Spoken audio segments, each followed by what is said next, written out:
नक्षत्र योगिनी राशिरूपिणी देवीं मन्त्रमयीं नौमि मातृकां पीठरूपिणी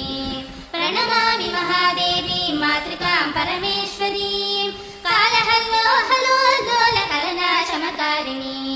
यदक्षरैकमात्रेऽपि संसिद्धे सदर्थते नरः रक्षिताक्षेन्दुकन्दर्पशङ्करानलविष्णुभिः यदक्षरशशिज्योत्स्ना मण्डितं भुवनत्रयं वन्दे सर्वेश्वरीं देवीं महाश्रीसिद्धमातृकां यदक्षरमहासूत्रप्रोतमेतज्जगत्त्रयं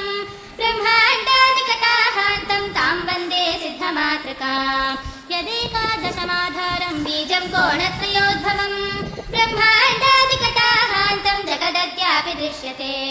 अकचादिगतोन्नद्धपयशाक्षरवर्गिणीं ज्येष्ठाग्रबाहुपादाग्रमध्यस्वान्तर्निवासिनीं तामीकाराक्षरोद्धारां सारात् सारां परात्परां प्रणमामि महादेवीं परमानन्दरूपिणीम् अद्यापि यस्या जानन्ति न मनागपि देवताः केयं तस्मात् प्रगेहेति स्वरूपा रूपभावना वन्दे तामहमक्षय्यां शकाराक्षररूपिणीं देवीं कुलकलोल्लासप्रोलसन्तीं परां शिवां वर्गानुक्रमयोगेन यस्यां मात्रष्टकं स्थितं वन्दे तामष्टवर्गोत्थमहासिद्ध्यष्टकेश्वरीं कामपूर्णजगाराख्य श्रीपीठान्तर्निवासिनीं चतुराज्ञाघोषभूतां नौमि श्रीत्रिपुरामहम्